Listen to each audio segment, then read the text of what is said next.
Is social media destroying our mental health, or can it actually be used to make us happier? Today, we are diving into the science of using social media for good, including your mental health. I am joined here today with my co-host, Kayla. Many of you know me as Ari. I was a former TEDx intern. I run my own business, and I am on a mission to help people use social media for good causes to create a better life and future for themselves. Kayla, you want to introduce yourself? Yeah, thanks, Ari. I'm Kayla. I'm a science communicator and mental health advocate, and I am really excited to be here and be a part of this mission to help people use social media for good. hmm And like we said before, we are working for Creators for Change, and this is a philanthropy that we created to really help people use social media for good. We were actually just discussing before this podcast how this is a very bold statement, but we truly believe that if we help people around the globe use social media for good, it can raise the collective consciousness and it'll help support all these other philanthropic causes. So, for example, if social media is used for good, we can, support people who need financing. We could support good causes. We can become more aware, enhance our well-being. But it all depends on how you use it. You have the choice to use social media mindfully or to let social media use you and kind of suck you in. So we have a lot of really astonishing studies and statistics to show you today. But first, we want to share our own experience with this. Kayla, do you want to share how maybe in your life you've experienced both, how it could be used for good, and also if used the wrong way, how it can lower mental health? Yeah, definitely. I think both of us are at the age where we grew up, most of our early childhood, we didn't have social media, and then right around the age of puberty, adolescence is when social media started becoming more widely used. So we've kind of had experience on both sides. And I just remember in the early days of social media, before everything was just infinite content, even, it was pretty hard to manage the time and the the need for the dopamine hits from getting likes from your friends and from early on, I struggled with that. I struggled with reposting the same things so that people would comment on my posts and probably was embarrassing myself, honestly.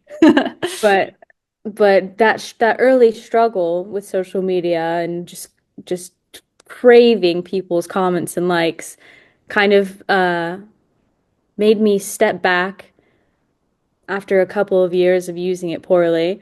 And I was the kind of person for a very long time where I could only have social media on my phone for like a couple of hours and then I'd have to delete it for like a month because I was so addicted to it. Yeah. It's actually only been in the last couple of years that I've been able to use it in a more mindful way. As I've traveled, I've figured out how to use it as a way to communicate with my family. Um, got lots of grandparents that are always asking me what I'm doing, so I've learned to use it basically as an update system. And now, working with Ari on Creators for Change, I have been really enjoying making educational content, and that's been the biggest thing for me is using it to create has such a different like impact on your mental health and how you feel about it versus just using it for yourself. That makes Yeah. sense. And you even went on to study science communication and, even they talk about how social media is a huge way to communicate science to the public and make them more aware of how to improve the environment and their physical health. So it's huge, everyone. And that's why I said before, it's a bold statement, but I really believe that if more people use social media for good, it would help all these other causes. It would help spread awareness, help people with their health, help the environment, all these great causes. I will share my personal experience before we dive into some really astonishing studies and statistics. So, for me, very similar to Kayla, it was around middle school we started using social media, and it instantly became like this comparison culture. You're comparing yourself to other people and their looks, what they're doing. And it becomes really toxic really fast. It's almost like, you're putting a mask on. And so I know what it's like to experience that. I've been sucked into TikTok before, just mindlessly scrolling.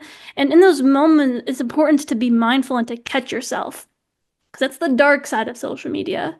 The light side of social media is when you don't feed into that, you decide to take control.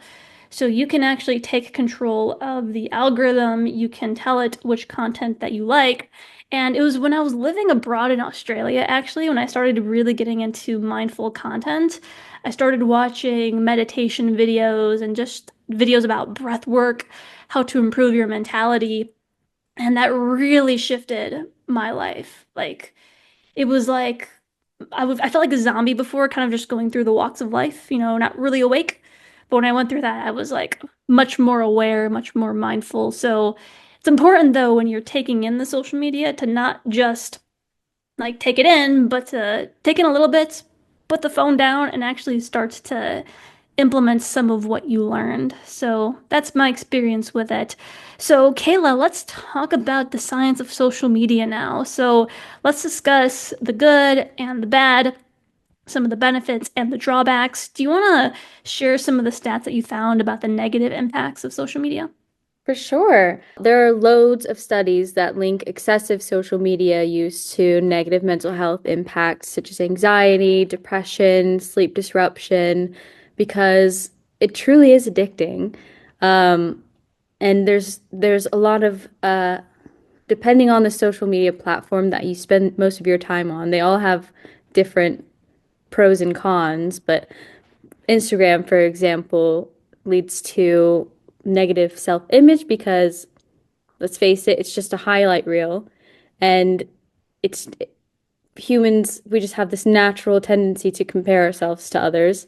And if we're just constantly being faced with highlight reels of other people's lives, traveling the world, getting in shape, that kind of stuff, it really has a negative impact on your self-image. So that can lead to depression, increased anxiety, especially right now with all of the news that is breaking around the world and in the US specifically.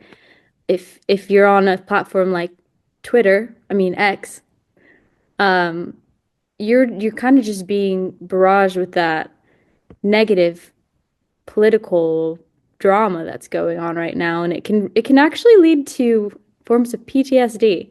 So it's really important to take care of your mental health when on these platforms. And then sleep disruption, we've all been there, staying up, just watching one more video, one more post. So yeah. Yeah, that one, everyone could be really detrimental. Even breaking the habit of being on your phone before bed or right when you wake up in the morning can really shift your quality of life. Kayla, you found some interesting stats too about teenagers and younger age groups. Do you want to share some of that? Yeah, so um a 2019 study in JAMA Pediatrics found that teens who spend more than 3 hours daily on social media have higher risks of mental health issues. In another study, I found the data reportal annual report showed that the 16 to 24 age group spends on average 7 hours and 23 minutes per day on the internet. Now, not all of that is social media, but still, that's a big number. That is a big number. And what I will say about your screen time, everyone, Um, I I used to experience it where my screen time was higher than normal. And I was like, what gives? Like I wasn't even on my phone that much. But it was just like things like Google Maps, or I would be listening to meditations on YouTube, and then of course that takes up screen time. So, don't be too harsh on yourself if your screen number is higher than you thought. But this is huge, especially for young people, because think about it. This is really the first generation who's had this mass exposure to social media. So how do you think, it could play out when they're the leaders of the world? They're the ones who are taking charge. So that's why it's important that the screen time is directed towards mindful content, things that actually help their minds grow and expand it. And I know that's not always easy. I have a younger brother and two cousins. One time I bought my brother the Spotify gift card, and then I told him, I was like, there's audiobooks that come with that. And he like made a complete joke out of it. He didn't take it seriously. So it's good to lead by example and actually walk the walk. I have a cousin following me on Instagram, and I think she's actually starting to be more open to some of these concepts. So it's good to lead by example. Those are really great studies, Kayla. I'll talk a little bit about the positive impacts. So, obviously, when used with intention, social media can foster connection, self-expression, and also mental health advocacy. I've made many great connections online. I've met amazing mentors, amazing friends, amazing partnerships for my business. And so you see that great things came into my life when I used it intentionally. There are studies that show that, where experts say that no more than 2 hours of recreational screen time per day is advised. Recreational, as in like, what's a good word for that, Kayla? Recreational is Like social media and games and thoughtless scrolling, just mass consumption, I guess. right. So no more than 2 hours. Be really mindful. There's ways that you can set limits on your apps. But studies show that around 30 to 60 minutes of mindful social media use, such as engaging positive content, can really boost your well-being. So, Kayla, do you want to give some examples of how you use social media mindfully? Like, what kind of content have you taken in? Did you have any like big shifts or breakthroughs, any big realizations on social media? Yeah, honestly, social media has really helped me understand myself. I was diagnosed with ADHD when I was 17 years old, and I never really did anything with that until about 2 years ago when I started following a bunch of Instagram pages that were about ADHD and how to kind of hack your life if you have ADHD, which is kind of crazy to me because that's I'm 26 now. I spent 7 years ignoring the fact that I had ADHD, but just happening across an Instagram account that was about ADHD has drastically changed the way that I spend my time and how I look at the world because now I understand how my brain works better. That's amazing. And I'm really glad that you said that because if I'm going to make a recommendation to people listening, I recommend consuming in mindful content that helps you to understand yourself better. Like life becomes very magical when you understand your thought process, your mindset, and why you act and behave the way that you do. I've watched so many videos about like personality tests, like that's where I learned about Myers-Briggs, and Joe Dispenza does really great work with the mind to help you understand yourself. So when you go on that journey, then you're not just consuming social media, you truly take yourself on a personal development journey, like how Kayla did here with her ADHD. Kayla, did that shift your life in any way, being able to understand yourself better? Definitely, because before I was just walking through life and expecting my brain to react to things in the same way as other people's brains and wondering what's wrong with me, even though I knew what was wrong, like not wrong with me, but what's different. Like, why can't I just sit through this 9 to 5 behind a desk and smile and enjoy it? No, it's because I have ADHD and I need more stimulation. I get bored easily, but also learning about it taught me tricks, I guess, different ways to enjoy things that I wasn't able to enjoy before. Yeah. With that being said, there's one thing I want to share about a piece of social media content that I saw to go with this. There was this one gentleman I was following on both Instagram and YouTube, and he was sharing as well that he has ADHD. And he used to tell himself this story that ADHD held him back. It's why he needed to smoke weed. But he was talking about how he made a shift because he was taking in like so much mindful content. He made this shift and then he changed his story to social media's not social media, ADHD holds me back to ADHD is my superpower. think about that. Like by taking in mindful content, he was able to understand his brain and realize that this thing that he has is a superpower. That's part of the reason why he has a really successful YouTube channel because like I don't know how ADHD works really well, but it kind of is like his creative guide, because he's Yeah, very definitely. hyper creative, so he kind of lets that guide him and it's very entertaining. Yeah, I So mean, that's kind of, I mean, yeah, that's literally what got me to where I am today because in undergrad, I thought I wanted to be a doctor. I thought I wanted to do the same thing. I mean, they don't do the same thing every day, but I wanted to be in a job where I would have to take my like focusing medication every day. And then I started following these Instagram accounts and I was like, wait, creativity is my superpower. I don't need to take Adderall every day. I can actually just find a job that's more suited to how my brain works. So now I got a master's degree in communication so that I can use my creativity in an equally impactful way because create or communication is literally what drives this world. 1,000%.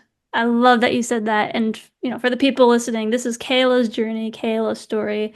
Not saying that, being a doctor is bad. It's just not what's best for Kayla. And so even if you want to go through a life path, then you can use social media for good in your life by looking up videos from people who maybe went down that path or maybe why they left that path. And you can learn from that. I have a video on my main YouTube channel about why I decided not to do marine biology. And I said in the video, I'm not saying that everyone shouldn't be a marine biologist, but here are just some lessons. And someone who's considering being a marine biologist can consider that. And what do you know? Like now they're on a completely different life path. They have new perspectives. So that's really powerful, Kayla. Awesome. So Kayla, you found some other really interesting studies about social media and this mental health divide between the different generations. Do you want to talk about that? Because you talked about differences between Gen Z, millennials, and boomers. Yeah, so obviously the different generations have had different exposures to social media and the way that we interact with social media is completely different based on the generation that we're in. Like I said earlier, Ari and I are around the age of right at the beginning of Gen Z, right at the end of the millennials. So we're kind of in a unique generation, mid-generation, intergeneration. I don't know. Yeah, there's actually no defined year. I looked it up before this, and so we could actually be considered both. I like to call myself a zillennial. I like that. I've never heard that one. Yeah. But it's interesting because we have the best of both worlds in terms of millennial and Gen Z experience with social media. So let's start from way back. Boomers, that's that's before Gen X even. That they Oh. like have like hardly any experience with social media. That's like our grandparents. Um, And I don't know about you guys, but my grandma she just uses social media. She uses Facebook and she plays Farmville.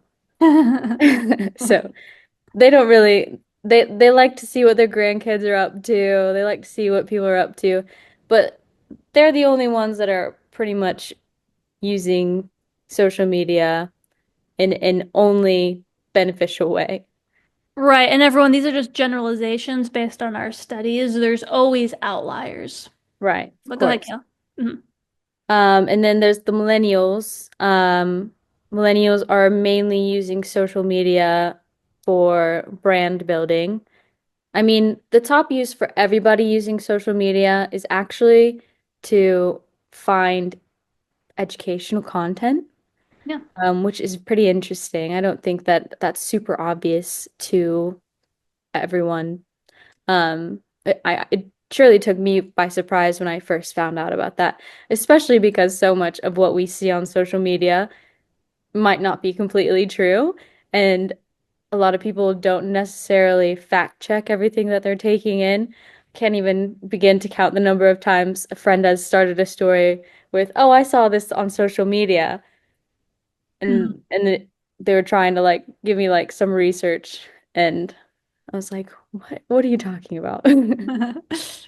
Mhm. Um, but yeah, where was I going with that? We're talking about millennials. Oh gosh, I just completely went off on a tangent. That's okay. It was a good tangent. So we Well, covered millennials. They're mainly using social media for personal brand building and for work. Again, this is a generalization. What about Gen Z? and Gen Z is mainly using social media for socialization, connecting with others, um, and education as well. So just like learning from different influencers.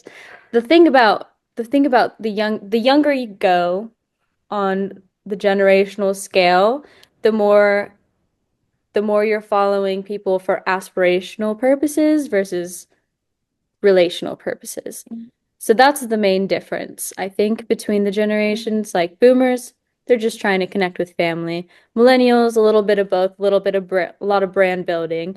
And then Gen Z are obviously doing all of the above as well. But what studies have found is that a lot of their content consumption is aspirational.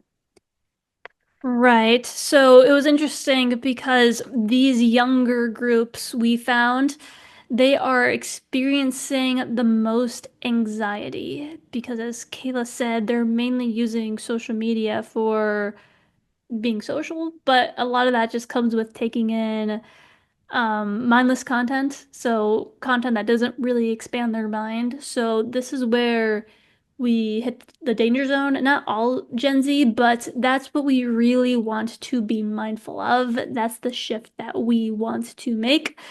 And other generations too are guilty of this. It's not just Gen Z, but it's important to be mindful. And again, Kayla and I are on that cusp.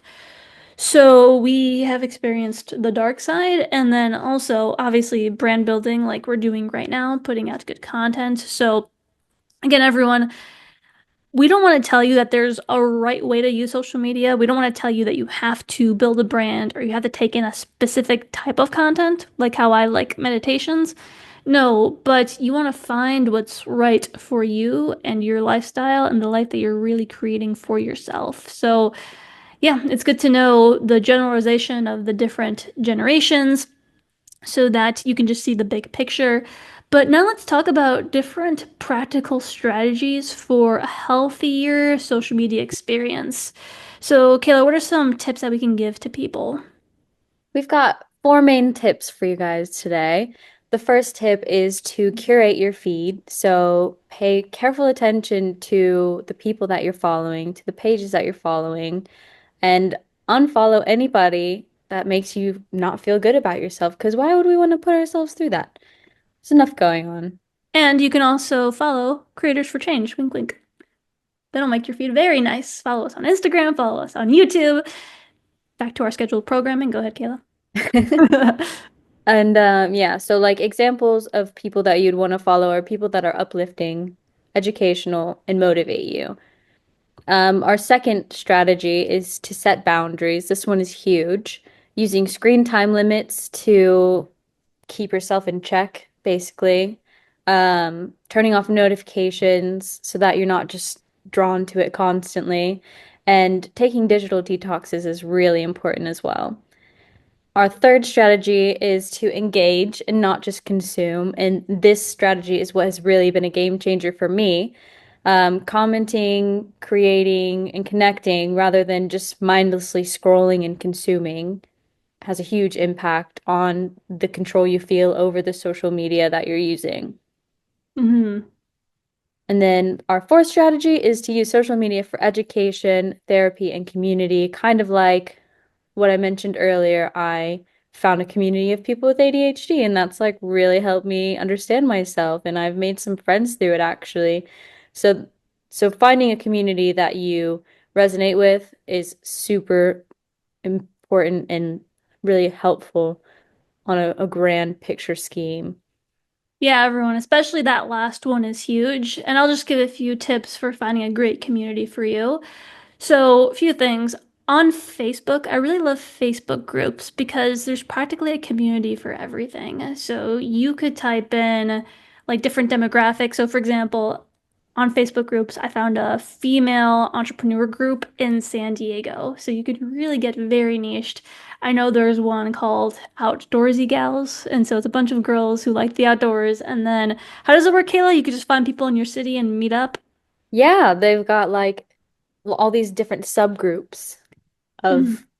of different areas of the different kinds of like outdoor recreation that people like to do. I love that group. And they even go Perfect. on like group trips. Like they do a lot Hmm. of really cool stuff.